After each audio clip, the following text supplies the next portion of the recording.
প্রায় 9 বছর পর এসএসসি শিক্ষক নিয়োগের পরীক্ষা হলো এবং যেখানে দেখা যাচ্ছে শুধু কলকাতা নয়, ঝাড়খণ্ড, বিহার, ইউপি থেকে বিভিন্ন জেলা থেকে মানুষ এসে পরীক্ষা দিচ্ছে। কি বলবেন এই বিষয়ে? দেখুন, এটার জন্য রাজ্য সরকার দায়ী। আপনি কেন বলেননি ফর্ম ফিল আপের সময় বা অন্য কোনো সময় আপনি কেন বলেননি যে অন্য রাজ্যের কেউ বুঝতে পারবে না? এটা তো বলা উচিত ছিল। তা সেটা তো বলেনি, তাহলে যে কেউ আসতে পারে, তবে সেটা 32 থেকে 40,000। কিন্তু এরা খুব বেশি কাজ করতে পারবে না, রেজাল্ট খারাপ করবে, কারণ তারা অনেকে বাংলা আর ইংলিশ বোঝে না। অনেক, বিশেষ করে মহিলা যারা ছিল, বাংলা এবং ইংলিশ বোঝে না, একদম নিট খবর, তারা হলে বসে কান্নাকাটি করেছে। সুতরাং এখানে সবাই যে বাইরে থেকে এসে যে ফায়দা লুটবে তা কিন্তু নয়। কিন্তু কুণাল ঘোষ তো একটা পোস্ট করেছে আজকেই, দেখা যাচ্ছে যে সেখানে তিনি বলছেন যে বাইরে তারা পরীক্ষা দিতে পারছে না বা সেখানে ভয় কোন রকম আছে বলে আজ কলকাতাতে এসে ইউপি বিহারের লোকেরা পরীক্ষা দিচ্ছে। কুণালদার একটু জানা উচিত, পশ্চিমবঙ্গ থেকে ঝাড়খণ্ড টেটে মানে অন্তত 40-50,000 পরীক্ষার্থী দিয়েছে, মহিলারাও, আর বিহারেও তারা সেখানে পরীক্ষা দিতে গেছে। তাহলে কেন গেল তারা? তার মানে পশ্চিমবঙ্গে পরীক্ষা নেই, তাই তাই তারা গেছে। তাহলে এইটা বলুক উনি, যে কেন বাংলার ছেলেমেয়েরা ওখানে যাচ্ছে, সেটাই তো বলা উচিত। সেটা উনি বলছেন না। কেন? একটা ব্যাপার হচ্ছে, এটা তো চাকরির পরীক্ষা সম্বন্ধে সম্যক জ্ঞান থাকতে হবে। উনি আমার বন্ধু লোক, আমার সঙ্গে ওনার সম্পর্ক খুব ভালো, আমার শুভাকাঙ্ক্ষী উনি, আমি ওনার শুভাকাঙ্ক্ষী।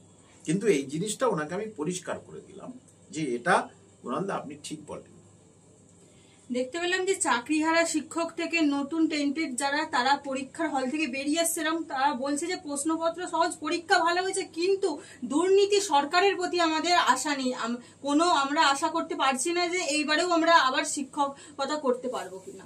দেখুন, দুর্নীতি, এটা যে দুর্নীতি যে বলেছিল বিকাশ, শুভেন্দু দা যে বলেছিলেন যে এত 50,000 টাকা বিক্রি হবে, এই হবে, তা সেটা কি সত্যি কিছু হলো?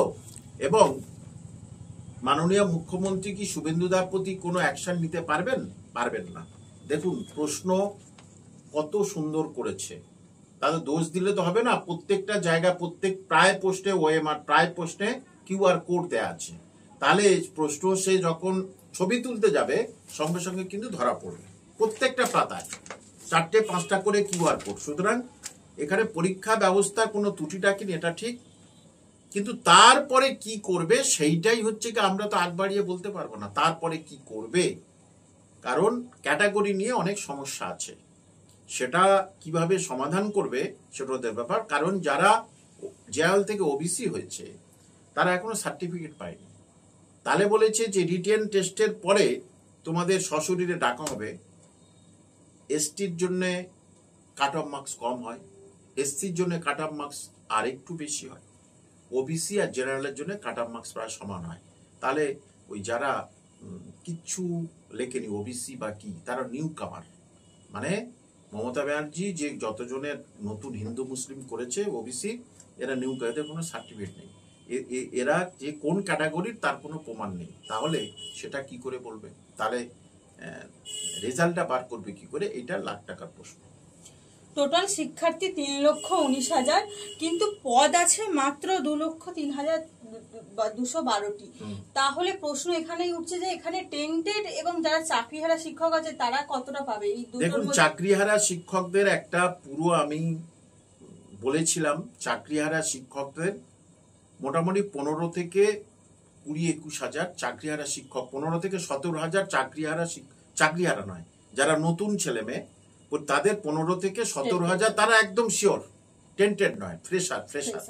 15 থেকে 17,000 এদের জন্য একদম একদম শিওর। আমি সমস্ত এগুলো বাদ দিয়েছিলাম, যারা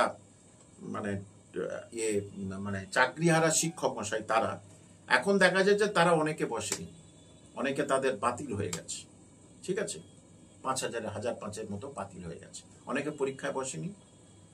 সমস্ত পশ্চিমবঙ্গের সেন্টারে খোঁজ নিন, আমি আপনাকে বলছি 20-25টা সেন্টারের কথা, যেখানে হলের মধ্যে পুরো মোট যে যার 400-র মধ্যে এসেছে 244 জন একটা হলে বলছি, আরেকটা 300-র জন্য 300 মোট পরীক্ষার্থী, সেখানে হচ্ছে 205 জন, অর্থাৎ 20-25% ছেলে মেয়ে কিন্তু তারা পরীক্ষায় বসে।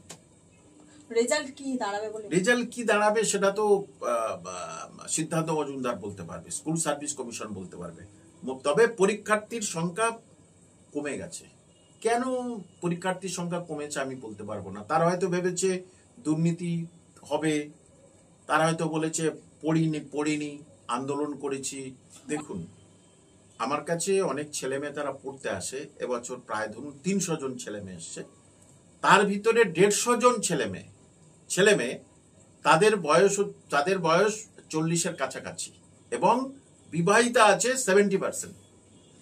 যাদের বয়স বাচ্চা হয়ে গেছে, কারো 2টো বাচ্চা, কারোর 1টা বাচ্চা, তাহলে তারা কিভাবে পরীক্ষায় বসছে?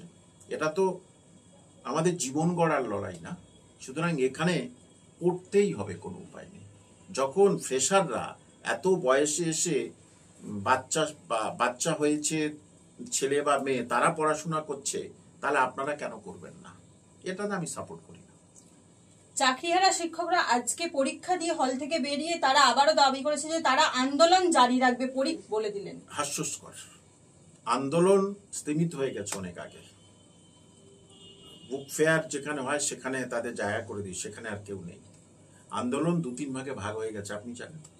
সুমনের গ্রুপ একটা, এদের একটা গ্রুপ, 2-3 ভাগে ভাগ হয়ে গেছে।